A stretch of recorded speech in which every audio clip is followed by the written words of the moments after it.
Assalamualaikum warahmatullahi wabarakatuh. Halo semuanya, perkenalkan nama saya Fitri Azalia. Saya di sini akan menjelaskan sejarah hukum adat di Minangkabau.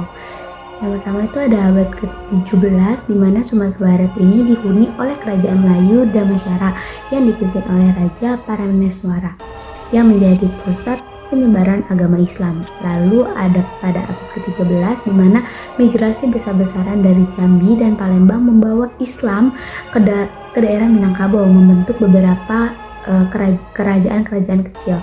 Lalu ada abad ke-14 ditandai oleh peperangan antara kerajaan Minangkabau dan Sriwijaya, di mana Minangkabau berhasil mengalahkan Sriwijaya dan memperluas wilayahnya. Lanjut pada abad ke-17 di mana terjadinya konflik antara Kesultanan Aceh dan Kesultanan Panguyung yang berakhir dengan perjanjian damai yang mengakui kedaulatan Panganyung. Akhirnya pada abad ke-19 Belanda melakukan ekspansi ke Sumatera Barat untuk menguasai wilayah suku Minangkabau setelah beberapa peperangan. Di sini ada arti nama suku Minang, yang dimana nama Minangkabau berasal dari gabungan kata Minang yang berarti memang dari kata kabau yang berarti kerbau. Nama ini konon berhasil dari legenda adu kerbau antara kerajaan Panganeyung dan kerajaan Majapahit.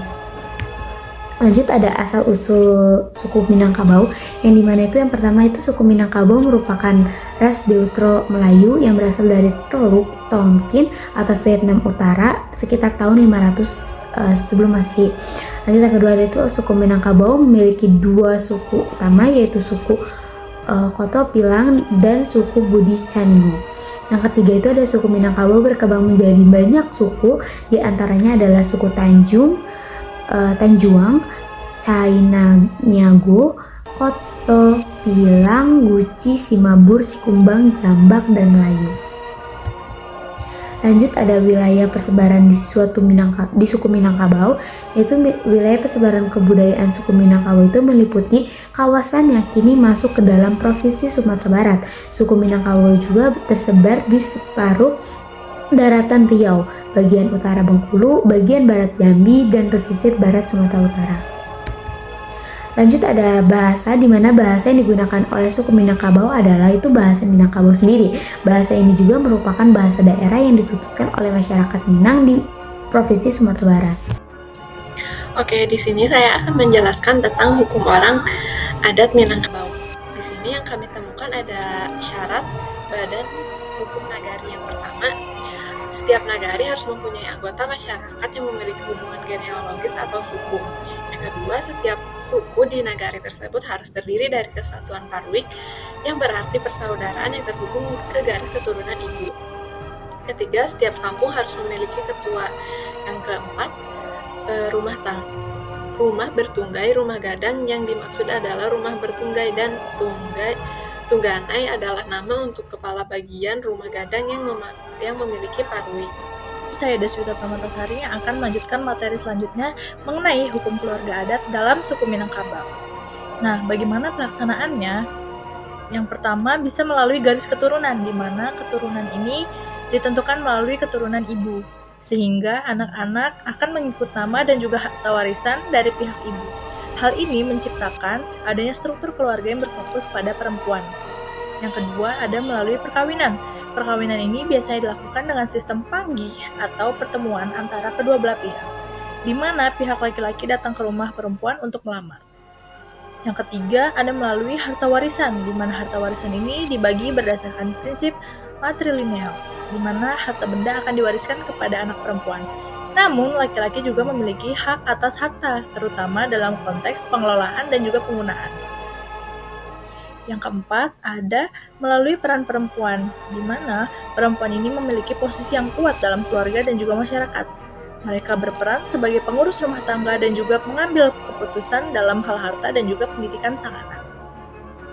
Selanjutnya yang kelima ada penyelesaian sengketa, di mana sengketa dalam keluarga adat biasanya diselesaikan melalui musyawarah dan juga mediasi oleh tokoh adat atau nini mama yang berfungsi sebagai penengah dan juga penasehat. Yang keenam atau yang terakhir ada melalui norma dan juga etika, di mana norma adat ini sangat dijunjung tinggi. dan pelanggaran terhadap norma ini dapat mengakibatkan adanya sanksi sosial. Keluarga diharapkan untuk menjaga kehormatan dan juga martabat sesuai dengan nilai-nilai adat. Ya. Selanjutnya kita akan memasuki pembahasan mengenai hukum pidana dalam pandangan hukum adat Minangkabau. Hukum pidana kan di pandangan hukum nasional juga cukup jelas ya, sebagai sesuatu hukum yang mengatur dan melindungi mengenai kepentingan umum yang bertujuan untuk menjaga ketertiban dan menjaga ketentraman. Adat juga tidak terlalu berbeda jauh posisi dan fungsinya. Makanya juga ada di dalamnya itu yang disebut sebagai delik, baik itu dalam hukum positif maupun dalam hukum adat Minangkabau. Ya, dalam hukum adat Minangkabau, delik atau tindak pidana atau dengan kata lain suatu tindakan yang mengganggu ketertiban dan kepentingan umum, itu contohnya seperti pencurian, seperti perilaku yang tidak sopan terhadap penghulu, katakan seperti yang diketahui atau seperti yang akan dibahas nanti. Penghulu memiliki dan memegang status yang cukup tinggi dalam struktur kemasyarakatan adat Minangkabau. Ya, contoh lainnya lagi adalah perkawinan sepersukuan, dan juga ada seperti melahirkan di luar perkawinan dan lain sebagainya. Nah, itu contoh-contoh dari delik yang bisa kita temukan ya. Nah, tapi permasalahannya kan kalau itu bagaimana tata cara dalam penyelesaiannya? Kalau ada persengketaan seperti itu, apakah ada organisasi, apakah ada fasilitas untuk menyelesaikan sengketa tersebut? Nah, itu masuk ke bagian kedua. Selanjutnya masuk ke teknis. Nah, di sini kita bisa lihat ya, menarik dari bagaimana Nagari Koto Tinggi menyelesaikan persengketaannya. Kalau Nagari Koto Tinggi menyelesaikan persengketaan dari tindak pidana mereka menggunakan lembaga atau badan yang mereka sebut sebagai Dewan Perdamaian, yang tersusun atas satu penghulu keampekan suku dan sisanya perwakilan dari suku-suku lainnya. Yang menggunakan itu mereka akan menyelesaikan dan mengadili serta memeriksa, memutuskan persengketaan yang ada. Selanjutnya dan akhirnya mengenai prosesnya. Nah, tahap-tahapnya apa aja? Bagaimana mereka bisa menyelesaikan hal itu? Nah, secara hukum nasional kan tindak pidana atau hukum acara pidana itu kan panjang, ekstensif, bisa lebih dari 13 langkah. Secara esensinya tapi untuk hukum adat cukuplah simple, dibagi menjadi tahap 1, yaitu tahap cenu, dengan bagaimana pada saat ini tersangka masih baru diberikan tuduhan, masih belum ada bukti apapun, semua berdasarkan oleh prasangka atau menurut kata-kata dari penduduknya saja. Nah, baru dari situ dimunculkan suatu pemeriksaan atau investigasi. Nah, kalau ternyata muncul sesuatu bukti, testimoni, saksi lain sebagainya, akan naik ke tingkat selanjutnya, yaitu tahap penuduhan. Nah, pada saat ini baru Dewan Perdamaian mulai masuk dan mulai mengadili, memeriksa dan memutuskan dari kasus tersebut. Terakhir ada penjatuhan sanksi, yaitu tersangka kalau terbukti ternyata salah atas aksi yang dituduh akan dijatuhkan sanksi ya. Dan selesai untuk hukum pidana adat Minangkabaunya. Yang pertama ada Nagari. Nagari merupakan daerah otonom dengan kekuasaan tertinggi di Minangkabau. Nagari dipimpin oleh sebuah dewan yang terdiri dari pemimpin suku dari semua suku yang ada di Nagari tersebut. Dewan ini disebut dengan Kerapatan Adat Nagari atau KAN. Dari hasil musyawarah dan mufakat dalam dewan inilah sebuah keputusan dan peraturan yang mengikat untuk Nagari itu dihasilkan. Dari juga terdapat tokoh-tokoh pemerintahan Nagari. Secara historis, pemerintahan Nagari merupakan sebuah pemerintahan tradisional yang diperintah oleh penghulu-penghulu suku yang memiliki kewenangan yang sama dengan derajatnya yang bergabung dalam sebuah kerapatan adat. Penghulu-penghulu tersebut dibantu oleh para manti, seorang orang cerdik yang dipercaya oleh penghulu Malin dan Dubalang. Dan yang terakhir ada lembaga-lembaga dalam melaksanakan pemerintahannya. Nagari memiliki berbagai lembaga yang membantu jalannya administrasi, yaitu Badan Perwakilan Anak Nagari atau BPAN, Badan Musyawarah Adat dan Syarak atau BMAS. Sebagai badan yang memberikan saran dan nasihat kepada wali Nagari, BMAS mendapatkan masukan dari dua lembaga, yaitu Lembaga Adat Nagari atau LAN dan Lembaga Syarak Nagari atau LSN. Selanjutnya ada materi hukum nasional dan juga hukum adat. Yang pertama itu ada hubungan, di mana hukum nasional ini memiliki hubungan pluralisme dengan hukum adat. Dalam arti bahwa hukum nasional ini mengakui dan juga menghormati keberadaan serta penerapan dari hukum adat. Nah, hal ini direfleksikan pada pasal 18B dari Undang-Undang Dasar Negara Republik Indonesia tahun 1945 dan juga pasal 5 ayat 1 Undang-Undang Nomor 48 tahun 2009 mengenai kekuasaan hakim. Nah, hubungan pada pasal 18B Undang-Undang Dasar Negara Republik Indonesia tahun 1945 yang ayat 1 berbunyi, negara mengakui dan juga menghormati satuan-satuan pemerintah daerah yang bersifat khusus atau bersifat istimewa yang diatur dalam undang-undang. Ayat 2, negara mengakui dan juga menghormati kesatuan-kesatuan masyarakat hukum adat beserta hak-hak tradisionalnya sepanjang masih hidup dan sesuai dengan perkembangan masyarakat dan prinsip negara kesatuan republik. Lanjut saya akan menjelaskan hubungan dari pasal 5 Undang-Undang 48 tahun 2009 di mana ayat 1 akan mengatakan konstitusi wajib menggali, mengikuti dan memahami nilai-nilai hukum dan prinsip keadilan yang hidup dalam masyarakat. Yang kedua itu adalah tim dan hakim konstitusi yang akan memiliki integritas dan kepribadian yang tidak terselat, jujur, adil, profesional, dan berpengalaman di bidang hukum. Lalu yang ketiga di mana hakim dan hakim konstitusi wajib mentaati kode etik dan pedoman perilaku hakim. Lanjut ada penerapan waris yang dimana hukum waris menurut hukum adat Minangkabau mengandung sistem matrilineal serta juga sistem kepemilikan kolektif, sehingga yang dapat disebut sebagai ahli waris hanyalah anak keturunan perempuan saja. Salah satu harta warisannya adalah pusaka tinggi dari keluarganya. Hal ini bisa saja karena artefak kuno dan lain-lain diwariskan secara kolektif.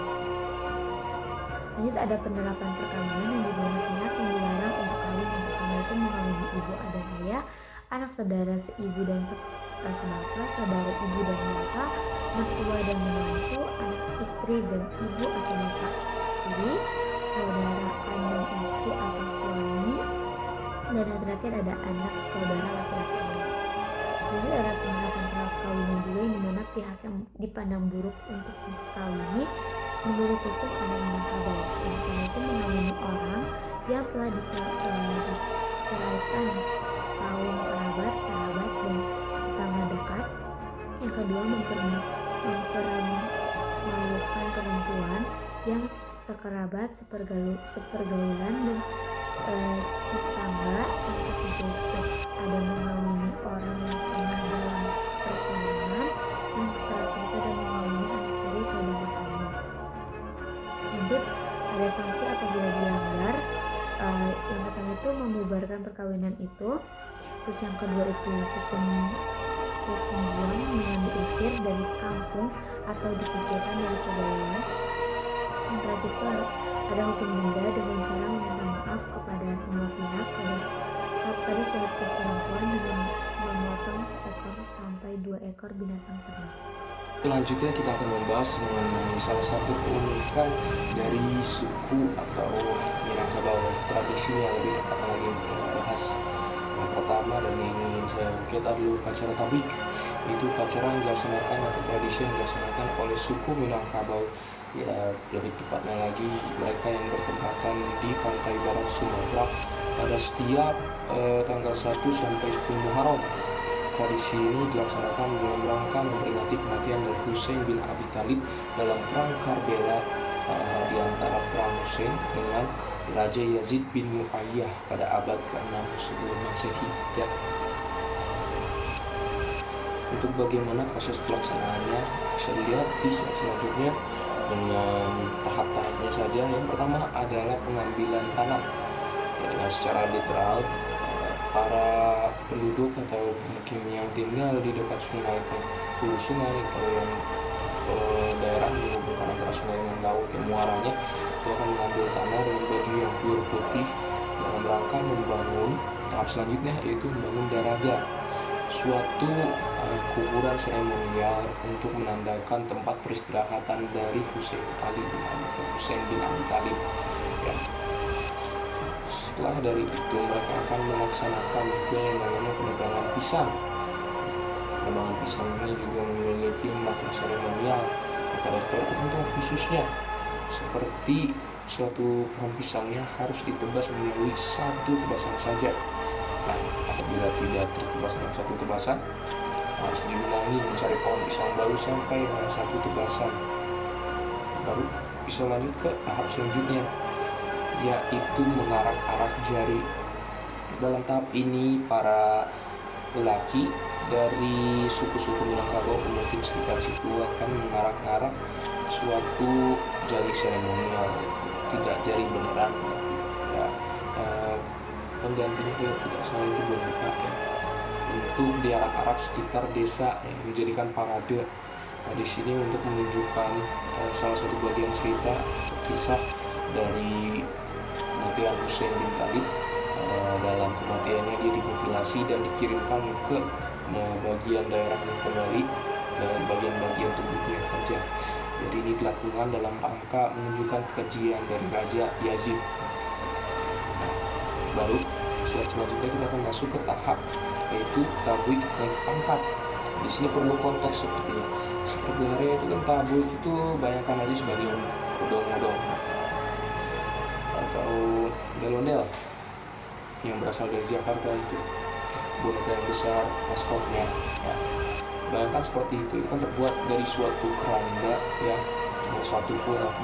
Berbedanya tablik itu suatu struktur yang cukup besar, ya, dibuatnya menjadi dua bagian yang bawahnya, bagian yang atasnya. Nah, saat pendiriannya itu, pembuatannya, manufakturnya itu berbeda, ya, dipisah bagian atas dan bagian bawahnya.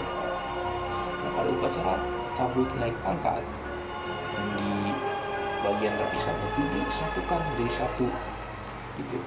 Baru tahap selanjutnya adalah baru klimaks dari upacara tablik, ya, yaitu upacara koyak tablik. Nah, di sini baru parade di mana tablik yang sudah dibangun dan didirikan udah komplit diarak-arak sekitar rute yang sudah ditentukan dan akhirnya melakukan ke laut, di mana dilaksanakan pembuangan tablik sebagai penghiasan bagaimana Husain dilepaskan, baru dibersihkan.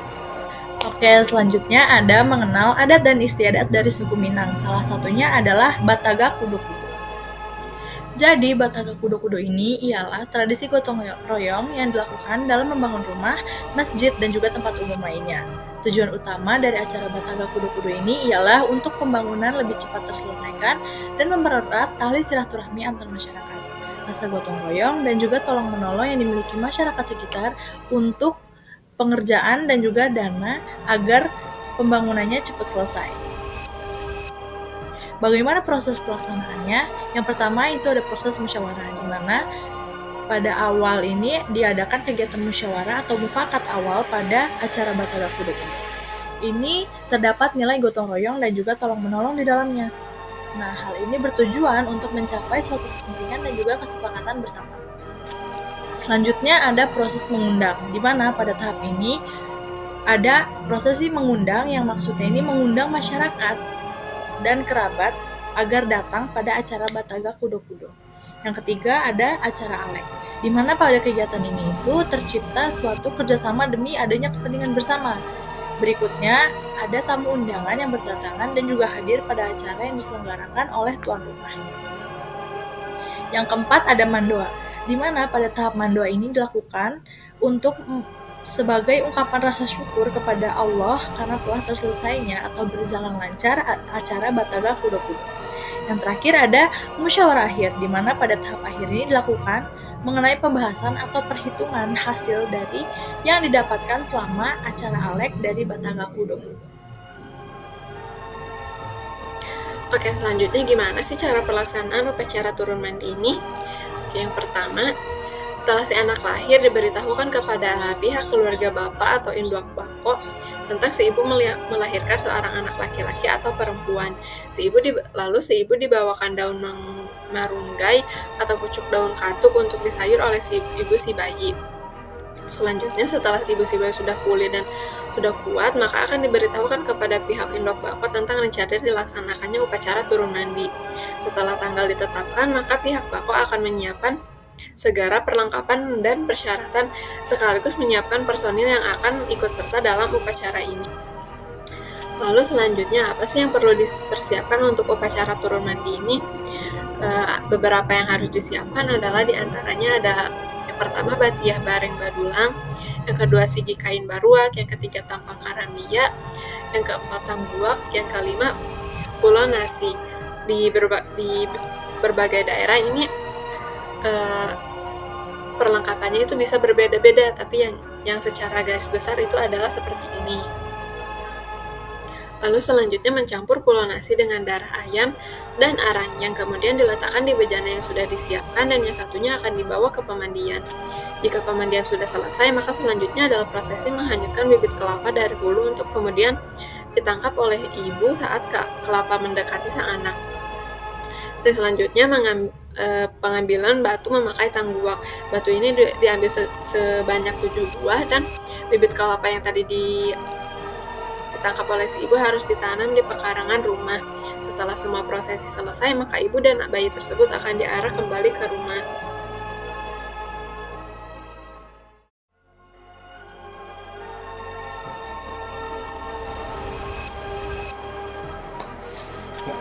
Selanjutnya adalah nilai-nilai yang patut dipertahankan di dalam suku adat Minangkabau.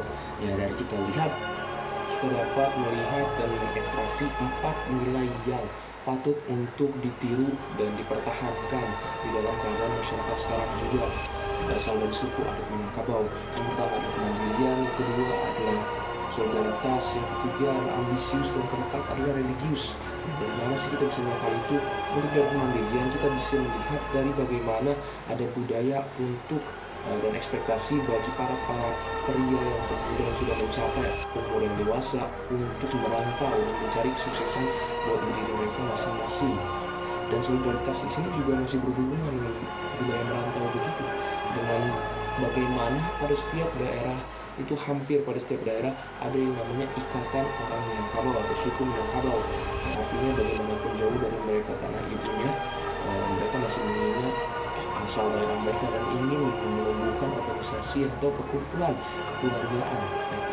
Selanjutnya kita bisa lihat juga ada ambisius, dengan bagaimana melihat bahwa para pemuda-pemuda Minangkabau yang merantau itu akan mendirikan data usaha dagang atau usaha lainnya dan bersentimen bahwa mereka tidak akan pulang kecuali mereka sudah mencapai kesuksesan. Dan yang terakhir adalah religius. Ya, ini juga salah satu nilai yang patut untuk dipegang, dipertahankan sebagai prinsip dan moral penentuan apa yang benar dan salah di dunia yang mulai modernisasi. Jadi di sini saya akan menjelaskan hukum orang dalam adat Minangkabau. Jadi pertama itu, setiap negari harus mempunyai anggota masyarakat yang memiliki hubungan genealogis atau suku. Yang kedua, setiap suku di negari tersebut harus terdiri dari kesatuan parlik, yang dimana yang berarti persaudaraan yang terhubung ke garis keturunan ibu. Yang ketiga, setiap kampung harus memiliki ketua. Yang keempat, rumah bertungganai. Rumah gadang adalah yang dimaksud dengan rumah bertungganai, dan tungganai adalah nama untuk kepala bagian rumah gadang yang memiliki paku. Lagi di sini saya akan menjelaskan hukum keluarga dalam adat Minangkabau. Bagaimana sih pelaksanaannya? Yang pertama itu garis keturunan. Keturunan ditentukan melalui ibu, sehingga anak-anak akan mengikut nama dan harta warisan dari pihak ibu. Hal ini menciptakan struktur keluarga yang berfokus pada perempuan. Terus ada perkawinan. Perkawinan biasanya dilakukan dengan sistem pandi atau pertemuan antara kedua belah pihak, di mana pihak laki-laki datang ke rumah perempuan untuk melamar. Lanjut ada harta warisan, yang dimana harta warisan ini dibagi berdasarkan prinsip matrilineal, di mana harta benda akan diwariskan kepada anak perempuan, namun laki-laki memiliki hak atas benda, hak atas harta. terutama dalam konteks pengelolaan dan penggunaan. Lanjut ada peran perempuan. Perempuan memiliki posisi yang kuat dalam keluarga dan masyarakat. Mereka berperan sebagai pengurus rumah tangga dan pengambil keputusan dalam hal harta dan pendidikan anak. Lanjut, ada penyelesaian sengketa di mana sengketa dalam keluarga adat biasanya diselesaikan melalui musyawarah dan mediasi oleh tokoh adat atau nimamap yang berfungsi sebagai penengah dan penasehat. Lanjut, ada norma dan etika di mana nama adat sangat dijunjung tinggi dan pelanggaran terhadap nama ini dapat mengakibatkan sanksi sosial. Keluarga diharapkan untuk menjaga kehormatan dan martabat sesuai dengan nilai-nilai adat. Yang telah kita paparkan, ada beberapa poin kesimpulan yang kita bisa tarik. Bahwa satu, suku Minangkabau itu bersumber atau bertempatan awalnya itu di Sumatera Barat. Kedua, struktur kemasyarakatan suku Minangkabau itu terdiri dari nagari dan dibantu oleh lembaga-lembaga lainnya. Tiga, hukum nasional mengakui keberadaan hukum adat Minangkabau melalui konstitusi, yaitu pasal 18B Undang-Undang Dasar Negara Republik Indonesia tahun 1945 dan juga diperkuat oleh pasal nomor 5 Undang-Undang tahun 48 tahun 2009 mengenai kekuasaan hakim.